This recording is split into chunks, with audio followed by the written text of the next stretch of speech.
presentar y firmar una verdadera ley de transparencia y rendición de cuentas que cumpla con los criterios o indicadores del buen gobierno reconocidos internacionalmente, con consecuencias para los funcionarios que incumplan?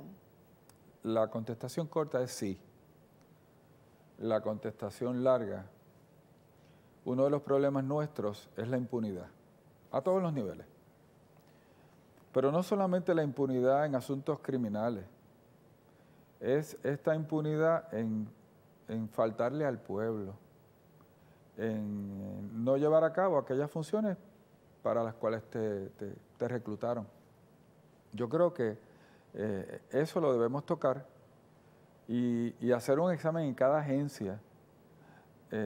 Podemos, por ejemplo, establecer por agencia un portal de internet donde todas las decisiones administrativas que se tomen, se publiquen. Todos los contratos que se den, se publiquen. Y que la gente, oye, cada vez que yo veo a un periodista o a un medio yendo a un tribunal para que le den una información que se supone que sea pública, oye, la verdad es que eso es una burla a nuestra democracia. Sí, yo creo que necesitamos verdadera transparencia, no solo la palabra, sino que tenga un sentido real. En la ejecución.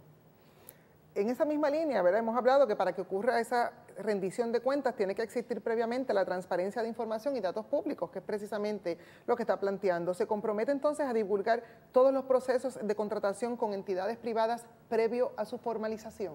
Definitivamente, definitivamente. Cuando tú estás en las negociaciones con una compañía en particular, hay unos elementos de confidencialidad. Pero es importante, primero, que la gente sepa que se está dando la negociación, que se sepa qué es lo que se está negociando y que hayan unas ideas que nos digan en qué dirección va la negociación, ¿verdad? Los detalles particulares al momento en que se vaya a firmar el contrato se deben divulgar. No que el pueblo se entere después de que se ha cometido, ¿verdad?, el hecho, por no decir el delito o el fraude, que la gente se venga a enterar después. Todo el que quiera hacer negocios con el pueblo de Puerto Rico tiene que saber que de la misma manera que los políticos se supone que sean, y voy a utilizar una expresión bíblica, cartas abiertas para ser leídas por todos. Todo el que quiera hacer negocios con el pueblo de Puerto Rico, usar dinero del pueblo de Puerto Rico, tiene que tener transparencia. Debe ser parte de esa fiscalización. Vamos al tema de responsabilidad fiscal. La estrechez financiera del gobierno se ha complicado seriamente por los temblores y por la pandemia que estamos padeciendo. Esto obligó al cierre de negocios y a la pérdida de miles de empleos. Esto obligará a que el gobernador o la gobernadora electo tomen decisiones para aumentar los recaudos, tanto estatales como municipales, o reducir costos operacionales del gobierno, o ambas, con el impacto que esto provocaría en la prestación de servicios. ¿Qué decisiones se aprestaría usted a tomar para atender el serio problema de financiar el gasto público si es elegido gobernador, y cómo va a financiar esos proyectos o iniciativas que usted propone? La cosa es compleja, no hay una solución que lo resuelva todo. Hay múltiples acercamientos. El primero es lograr la liberación de los fondos federales, que es la manera más rápida de lograr una inyección de dinero significativa. Estamos hablando de que hay disponibles alrededor de 42,000 millones de dólares. Así que eso implicaría mirar en qué estatus de cumplimiento estamos, buscar personal, presupuesto para las agencias que están trabajando eso, Vivienda, Cortres, buscar un contacto en Vivienda Federal en el programa CDBG que nos sirva de asesor. Eso para empezar. Lo otro que yo haría sería hacer una auditoría del uso de fondos públicos en cada una de las agencias. Y aparte de eso, analizar los contratos externos. Yo soy de la idea de que ¿Por qué, por ejemplo, nosotros estamos contratando con bufetes si nosotros tenemos divisiones legales en cada una de las agencias y aparte de eso tenemos un departamento de justicia? Claro. ¿Ok? Así que yo creo que hay dinero. Lo que pasa es que está mal utilizado y sobre todo particularmente en el Departamento de Educación. Así que yo pienso que si nosotros, como dicen por ahí, eliminamos la grasa, vamos a tener el dinero suficiente para lograr, ¿verdad?, cumplir con nuestros propósitos. Es mirar la función del gobierno, hacer lo que llamamos reingeniería, establecer cuáles son los servicios esenciales que vamos a darle prioridad presupuestaria y de personal, y entonces organizarnos alrededor de eso, pero sí, no va a ser fácil. Importante, si no nos siguen financiando el 100% de Medicaid, vamos a tener una necesidad de sobre $1.000 millones. Si tenemos que empezar a pagar deuda externa, eso puede estar entre 1.200 a 1.500 millones. Si el 4% que cobramos a la compañía foránea se nos van, son 2.000 millones más que perdemos y de momento tú te das cuenta que pudiéramos enfrentar lo que llaman un abismo fiscal con un déficit operacional de entre 4 a 5 billones de dólares. Así que el que esté ofreciendo fantasías está engañando al pueblo de Puerto Rico. Estamos en un mal momento y pudiera ser que esto no sea lo peor que tengamos que enfrentar. Muy interesante porque vamos entonces a hablar sobre la deuda pública. El acuerdo de repago de la deuda se reducirá aún más por la capacidad que estamos planteando limitada del gobierno de financiar el gasto público. ¿Qué propone usted en ese renglón en particular? Estamos hablando de cómo redistribuiría esa reingeniería del presupuesto, cómo atendería el asunto de la deuda. Bueno, la deuda primero ya está auditada. Si no estuviese auditada, no habría un proceso a nivel del tribunal para reestructurar una deuda, si no se conoce. Así que la deuda se publicó en septiembre del 2018 por la entidad Cobre and Kim, y ahí está con nombres y apellidos, quienes estuvieron involucrados, ¿verdad?, en la creación de esa deuda, los que nos han gobernado los últimos 20 años, 30 años. Así que tenemos que pagar. Pero hay dos características fundamentales para poder pagar. Tenemos que pagar lo que podemos pagar y lo que no impida que nos podamos desarrollar económicamente. Y lo otro, tenemos que pagar lo que es legítimo. Ahí hay deuda ilegítima, en violación de la ley. Así que tenemos que intervenir, ¿verdad?, entrar en una discusión con la Junta de Supervisión Fiscal, de alguna manera intervenir en el proceso que se está dando en los tribunales. Y al final del día debemos tener una deuda que sea factible, no que nos hunda en unos años posteriores.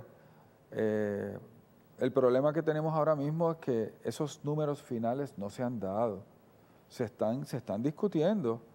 Inclusive todavía no sabemos cuál va a ser la deuda final que se va a reconocer en la Autoridad de Energía Eléctrica.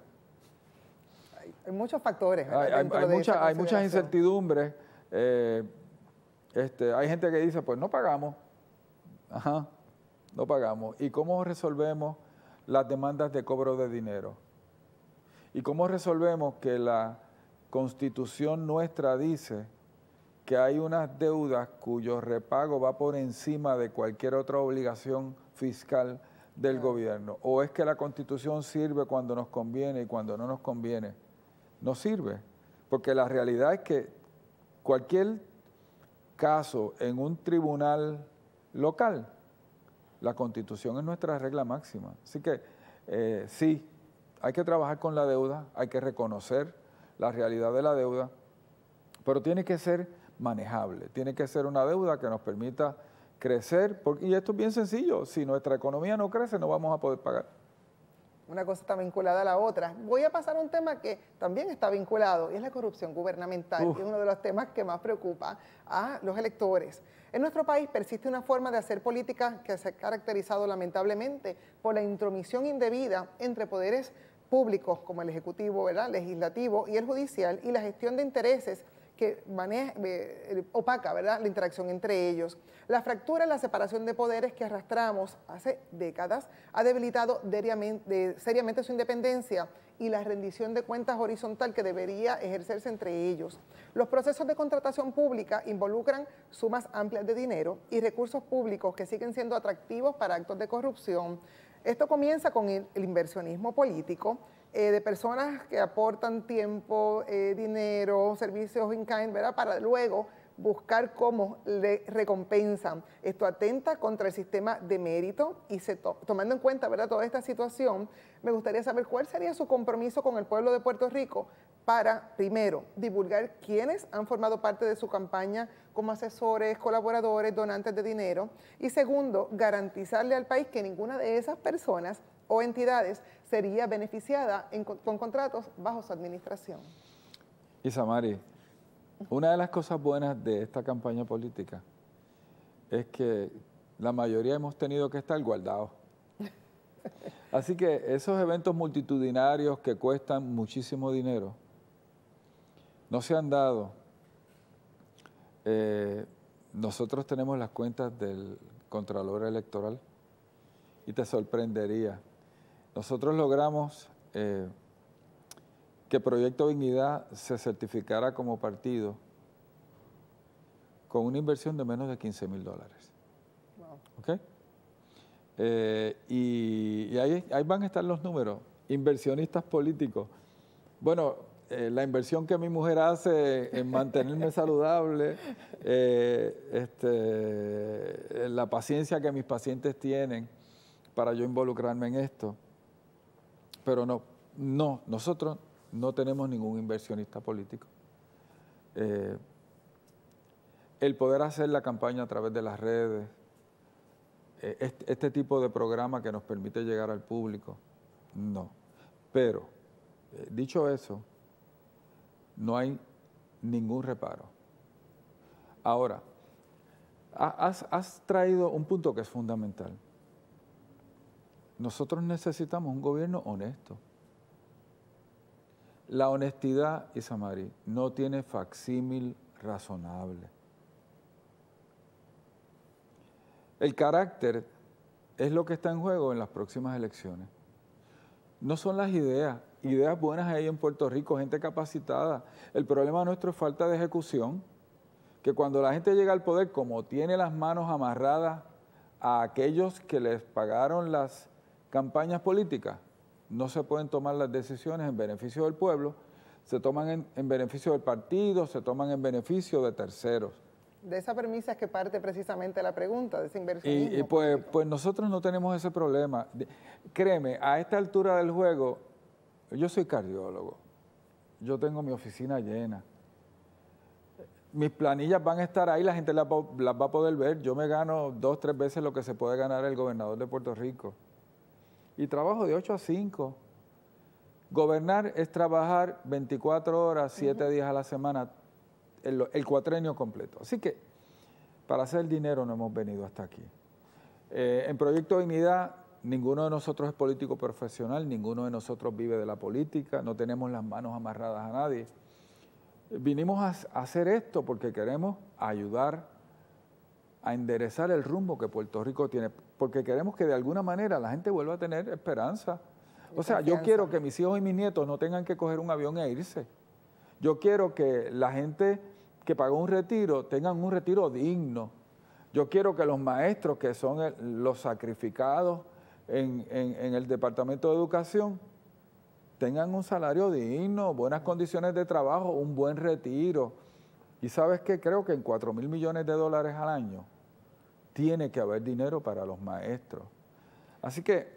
Para todo eso, concretamente, no puede haber inversionismo político. No puede haber inversionismo político, pero para tú tener un gobierno honesto, tú tienes que nombrar gente honesta y los vas a nombrar por su capacidad y su ejecutoria, y vas a mirar cuál es su desarrollo. Me ha dado pie para la próxima pregunta, porque en la premisa establecemos que en Puerto Rico la corrupción está vinculada a la politización de la administración pública, y en términos de incidencia, no solamente el soborno y el fraude, el clientelismo, el amiguismo y el nepotismo, que también son modalidades de corrupción y han estado recientemente reseñados en la prensa por nombramientos de familiares en ramas ejecutivas, legislativas y municipales, así como en esquemas de empleados fantasmas y nombramientos a cambio de recibir prebendas para el enriquecimiento ilícito. El nombramiento de funcionarios y las competencias necesarias en puestos ejecutivos en el sector público propende a generar un gobierno débil, ineficaz e incompetente. Y en esa línea se compromete entonces a nombrar en los puestos de alta jerarquía de su gabinete a las personas más competentes basadas precisamente en el mérito, independientemente de su afiliación política. Definitivamente. Yo creo que cuando alguien tiene la capacidad, tiene el carácter y tiene el compromiso para servirle a Puerto Rico, es inmaterial si está de acuerdo conmigo o con Proyecto Dignidad en todas las cosas. Yo creo que ha sido precisamente la incapacidad de los gobiernos para hacer eso lo que nos ha afectado. O sea, nosotros estamos fracturados por líneas ideológicas. Digo, para algunos la ideología es el dinero, punto. Pero para otros, si tú no piensas sobre esta, por ejemplo, para traer el asunto del estatus, de la misma manera que yo, tú eres mi enemigo y yo no te voy a dar ninguna oportunidad. Yo creo que Puerto Rico ha demostrado tener gente capaz, tener gente que puede ocupar una posición de liderato, no solo en cualquier agencia en Puerto Rico, en cualquier lugar del mundo, y hacerlo bien. Pero no se les da oportunidad porque no pegaron pasquines, porque no aportaron dinero, etcétera, etcétera, etcétera. Así que no. Compromisos políticos partidistas. Así que usted sí estaría de acuerdo en que ese sistema de mérito es importante implementarlo. El sistema de mérito se tiene que volver a implantar. ¿Por qué? Porque es letra muerta. En papel aparece que sí, que el sistema de mérito es el que debe primar a la hora de reclutar y de promover, pero nosotros sabemos que eso no es así. Oye, y yo tengo muchos ejemplos demasiado cercanos de gente buena, capaz, que nunca pudieron progresar porque pues no eran inclusive no eran del partido político, o porque el partido político pensaba que no eran de ese partido, aunque jajaran la papeleta en privado apoyando ese partido. Es para que tengas una idea de cuál ha sido nuestra historia, pero esa historia no es de ahora.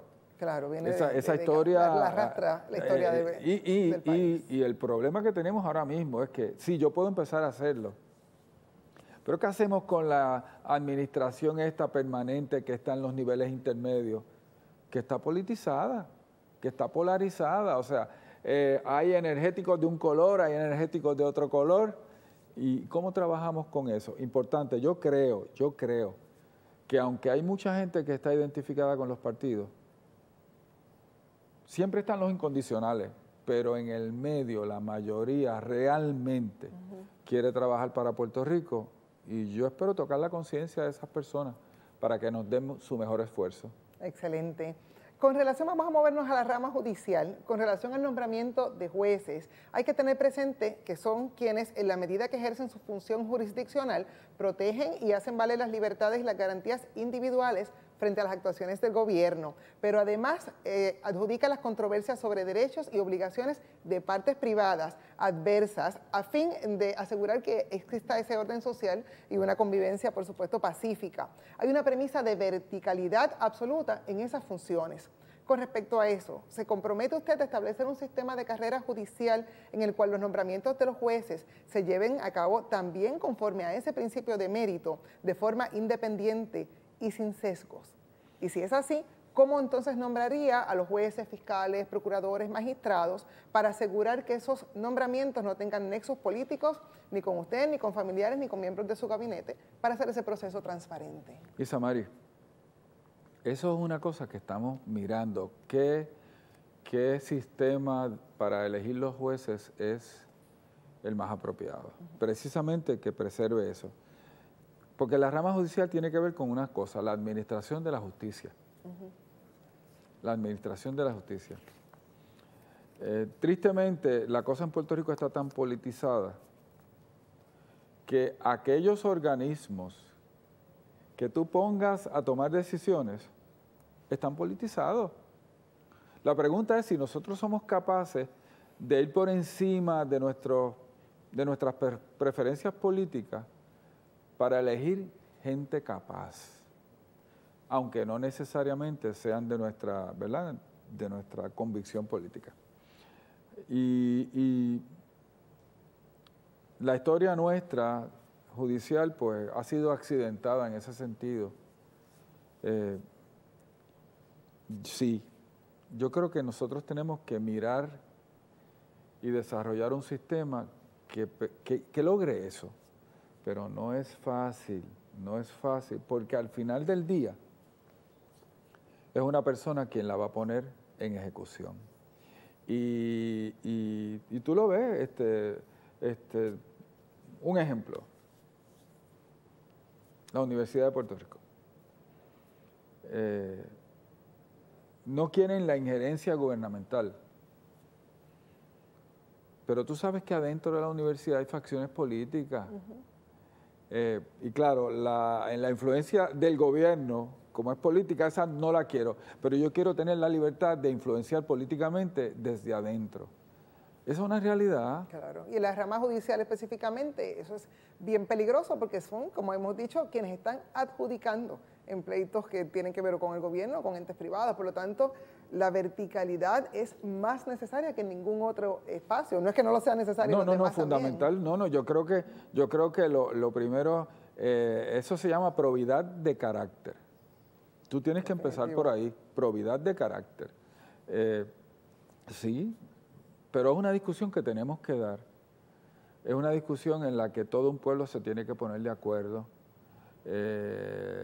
Toma, por ejemplo, el Colegio de Abogados. La realidad es que el Colegio de Abogados a través de la historia ha tenido un sesgo político. Ellos le reclaman al gobierno que no hayan posiciones políticas a la hora de nombrar jueces, pero ellos tienen un sesgo político también. De hecho, esa es una de las razones por las cuales muchos abogados en Puerto Rico no participan del Colegio de Abogados. Mira, y la gente tiene el derecho a tener su posición. El problema es que esa posición político-partidista no puede ser el criterio fundamental a la hora de tú tomar decisiones. Y aquí viene el caso mío como médico. Cuando un hijo mío o mi esposa tiene una necesidad médica, ¿qué yo busco? Un médico que sea de mi misma religión o de mi mismo partido, ¿verdad que no? Yo busco el mejor médico capacitado para manejar ese problema. Pues así debería ser el manejo de la justicia en Puerto Rico, más allá de la realidad humana, de que tenemos preferencias y que tenemos inclinaciones. La pregunta es si esa preferencia o esa inclinación es la que va a primar a la hora de tomar decisiones. Exactamente. ¿Y la pues, respuesta? Y la respuesta es que no. La respuesta es que no. La respuesta es que uno va a nombrar gente capaz y el proceso va a ser transparente. Y aquí voy a decir algo que puede ser incómodo. Pero el proceso para nombrar la presidencia del Tribunal Supremo de Puerto Rico fue atropellado. No hubo informe de comité de candidatos. No hubo debate en el hemiciclo. Se votó